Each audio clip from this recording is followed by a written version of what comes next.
What's up, everybody? Welcome back to another episode of On the Card presented by TRHS Sports.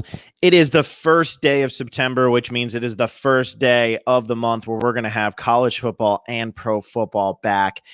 Already, if you've been looking on some of the betting sites, there are lines out for the opening weekend of professional football now, so you can always go over there and look at that. I'm not going to be talking about that yet. Don't feel like it's necessary yet. Haven't really dissected it as much as I want to. Also have to take into account the fact that a lot of stands aren't going to be full this year, which will have a great impact on what I think about lines, considering if you're a home team in football, it pretty much gives you 3 points every single time. But those lines are out if you want to go check it out. And for anybody who thinks that they're going to watch the Houston Texans play the Kansas City Chiefs on opening night, just remember the Miami Hurricanes are taking on the UAB Blazers also on that night. So you'll probably have to watch the UAB Blazers take on the Miami Hurricanes. But this isn't about the future. It's just, hey, it's September 1st. It's exciting news. Supposedly the president is talking to Kevin Warren. I don't know what that means. Does that mean we're going to have Big Ten football? I have no idea. I couldn't tell you. Emmett from Boston, yes, I was surprised about the Raptors losing. I am actually on the Raptors again today. I was saying all along that whoever won game one was going to lose game two. I just thought it would be the Celtics who lost game one.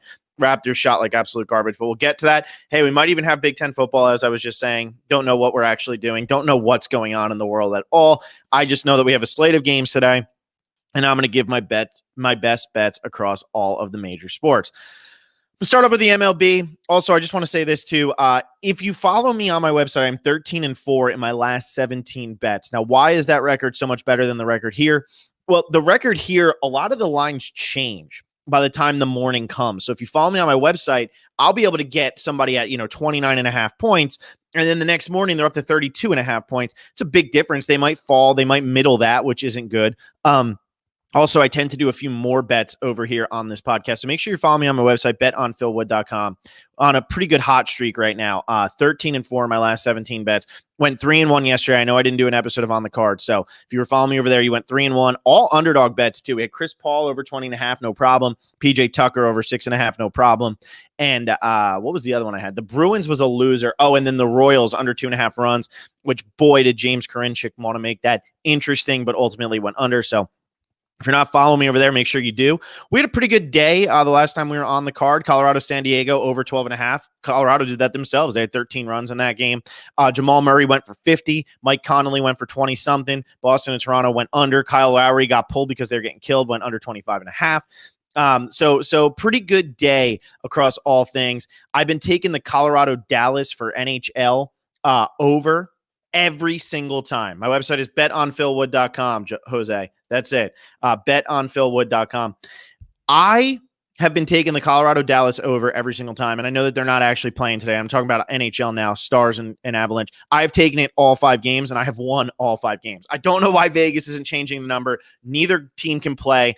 Ben Bishop comes back for the first time since March, gives up 5 goals in the first period last night. It's been amazing. So I've been putting that one on the card every chance I have, and we've been hitting it every chance we have. So good times here. We have a lot going on, a lot of positivity. And what's nice with these bubbles is you don't really have to adjust your thinking. That's what I've noticed. If you like something and it goes over or it goes under and it doesn't change, then do it the next time. And it probably is going to go over or go on the same thing.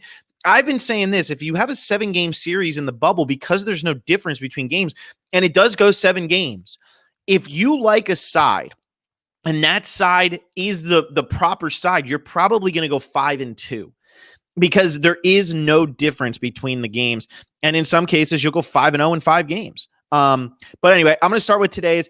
I got one MLB bet. It's a first 5 bet. I love doing these first 5 bets. It takes out of the equation what possibly almost happened in the Royals game last night, which was Karinchak coming in and just blowing it, walking the first 2 batters and making my life really, really stressful. I'm going to go with the Cubs and the Pirates under 5.5 for the first 5. We have John Lester versus Chad Kuhl. Neither one of these guys has been phenomenal.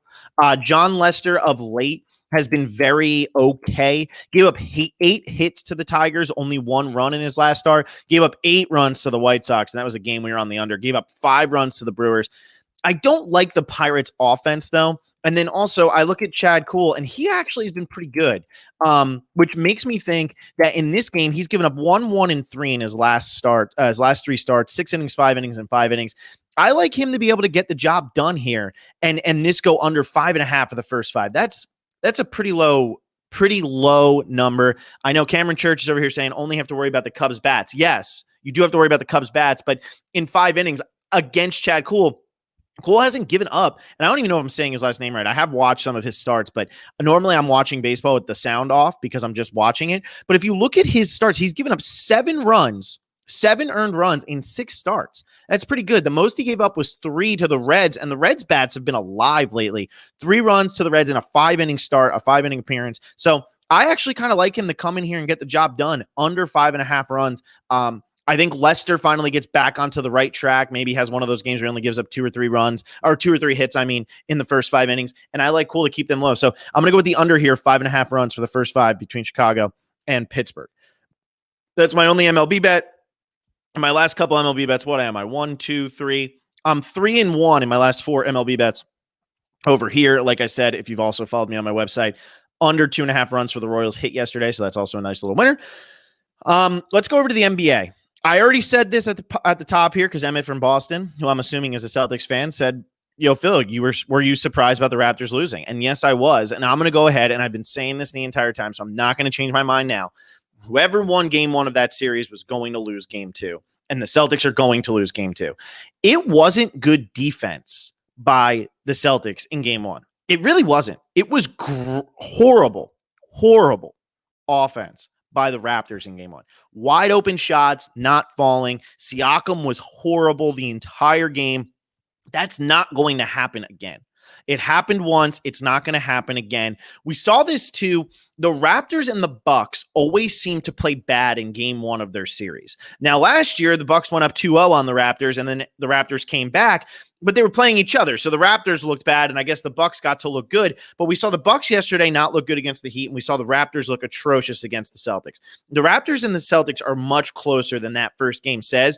Nick Nurse is a great coach. Nick Nurse is going to get them prepared for this game, and they're going to come out and win it. Really small price here, only -1.5. I love it. I'm going to put that one on the card. Might be my favorite bet of the day if it wasn't for Donovan Mitchell and Jamal Murray going head-to-head in Game 7 afterwards. Speaking of that game, Denver Nuggets taking on the Utah Jazz. It right now is a pick 'em. It's a pick 'em. They're both money line -109. I'm going with the Nuggets. I'm riding the hot hand, which is Jamal Murray. Jamal Murray is hotter than Donovan Mitchell right now. I have both of their overs coming up. These are my only bets for the NBA today. I have 4 bets for the NBA. Raptors -1.5, Nuggets -109, Murray over 30.5, Mitchell over 33.5. I'm taking it all. There is no reason to stop betting Jamal Murray and Donovan Mitchell's overs right now. Maybe one of them doesn't go over, but there is no reason not to be betting it right now. These 2 players are the reason that their teams are in a Game 7. Donovan Mitchell in games 2, 3, and 4 was amazing. In game 1, he was amazing too. He has since fallen off in games 5 and 6, but his point total is still high. The problem is, though, a lot of his made baskets are coming when the game's already over. He's not as clutch right now in early fourth quarter as he was earlier in the season, whereas Jamal Murray is finally starting to shoot the basketball early in the game so Denver doesn't fall behind by 15 to 20 points. I think Jamal Murray comes out again. I think he puts up 10 in the first quarter this time, just like I think he had 9 last time in the first quarter. I think he does that rather than his typical 0-point start, and then I'm going to get 38 points in the second half. No, he's going to come out shooting right away. These are the only 2 guys who can advance their teams to the next round. Yes, they have Jokic, and yes, they have Gobert, but I think this is going to be a game of Jokic and Gobert are the side characters, and it's going to be Mitchell versus Murray. Winner take all. And right now, Jamal Murray is hotter than Donovan Mitchell. Jamal Murray has the Damian Lillard look in his eyes. He's just got that look in his eyes that is, you know what? We are not going home. We're moving on to the next round, and we're taking on the Clippers. I really like the Nuggets in this game. I think the Jazz have fallen off a little bit. I think the Jazz have cooled off a little bit. That's a big deal. I think Denver has made the proper adjustments on the defensive side of things to slow down Donovan Mitchell. Mike Conley has been great, but I don't think it's going to be enough for the Utah Jazz to actually get over the hump. I think they had their chance. They needed to win game 5. They let this team back in the series. Game 6 really wasn't that close. I mean, it was close for a while, and then Jamal Murray just took over. I think we're going to see something again. I would not be surprised, however, if we saw something similar to game 1, which was these 2 guys just shooting it in each other, like lights out the entire game. Murray over 30.5, Mitchell over 33.5, and Here's the other one I would take if I'm you. If you're looking for an over-under on this game, we had 2 unders yesterday, 2 unders, and only 1 over the day before. So 4 of the last 5 games have gone under. I like the over in this game. I don't really like it in the Celtics-Raptors game. I don't like either side of that because if the Raptors come alive, the Raptors could easily push for like 125, 130 if they really want to come to life. I don't like either line in that one. And in this Jazz Nuggets game's over 217.5, I really like that number. I think that's a good number to get. Man, do I want to put that one on? I'm trying to think. I'm not going to put that one on the card, but you should, if you're looking to bet an over-under on this game, definitely take the over. Definitely do it. I'm not going to put it on the card, but that's the side you should be taking. You should not be taking the under here because these guys could go for 50 each, and you just have to be on that. So that's what I got for NBA. Raptors -1.5 Nuggets just to win. Murray over 30.5. Mitchell over 33.5. And then I'm going to go over to the NHL. I got the Islanders and the Flyers actually going over in this game. And my reason is it's an elimination game. And I know we just watched the Bruins and get eliminated by the Lightning. 5 goals in that game. I think these elimination games tend to be a little bit higher scoring because you have a desperate team taking on a team that's kind of like, oh, we just have to get the victory. We just have to get it done. And we saw what happened with Colorado yesterday. And I know it was against Ben Bishop, and Ben Bishop hasn't played in a very long time. But I still think that it's very telling for how this game is going to go. How has it gone so far this series? Game 1, 4-0 Islanders. Game 2, 4-3 Flyers. Game 3, 3-1 Islanders. Game 4, 3-2 Islanders. I think this one, I think the Flyers, they need to win it. So I think it has more of the ability to go towards that Game 2 trend. And even last game had 5 goals, and the 2 games that only had 4 goals very easily could have had more. So I like this one to go over. If the Flyers do for some reason fall behind 2 or 3-0 in this game, they might be pulling the goalie with 10 minutes left in the game to try to get back into it because their season is on the line. And we saw what happened in game 1 when that happened. I like this one going over. I think both teams are going to score. I think it's going to be a little bit of a loose game. I think that the Flyers need to play it loose. So I'm going to put Flyers, Islanders over 5 goals on the card and go from there. And then in the next elimination game of the night, look, I know that this might be a bad play. However, I said this last time we did the podcast. I'm going to say it again. Put a unit on it. Just 1 unit. That's all you got to do. If you have $100 in your bankroll and you like to do $10, $20, $30, do $10 on this one. But we have the Vancouver Canucks at +190. It is way too big of a number. Now, it didn't work out for us the last time. The Canucks outplayed this team, the Vegas Golden Knights, for first 2 periods of this game. Yes, they were trailing after period 1, but they played to their level. Period 2, they played great. They are playing shortened lines. And what happened was on the back end of a back-to-back, it caught up to them and they just had nothing left in the tank. Now they have a day to rest. It's an elimination game. This is the most resilient team out there other than the Islanders. I like them to get this win here. Just to win it. Just 1 game. I'm not saying they're going to win the series. Not coming back. I don't think they're going to win 3 straight over Vegas. I don't think anybody could win 3 straight over Vegas. But I do like Vancouver in this game to come out hot and to beat Vegas. They're resilient. They are going to play hard. They played super hard last game until they just were spent by period 3. Yes, Vegas was also playing on the back end of a back-to-back, but Vegas is deeper than Vancouver. And because of that, it didn't affect Vegas as much. And that's why we saw them score 3 straight goals in the 3rd period. So I like Vancouver. It's +190. It's such a big number.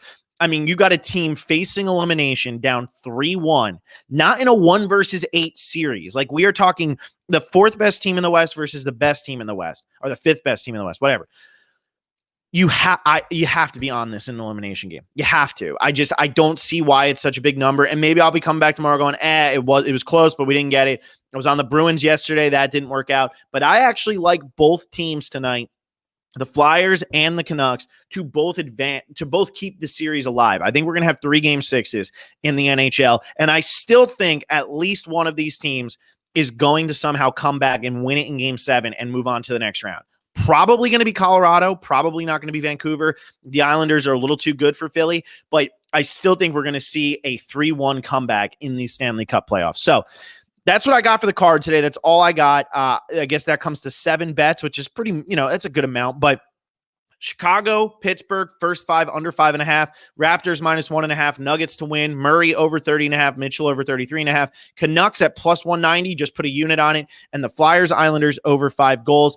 That's what I got. Go enjoy Game 7. We're going to have another Game 7 tomorrow. September is lining up to be a fantastic month of sports. It's going to be the best September of sports we've had in the longest period of time, whether the Big Ten plays or not, which at the end of the day, unless you actually went to a Big Ten school, Big Ten football is boring as all hell. So enjoy what we're going to watch for this entire month. It's going to be an exciting one.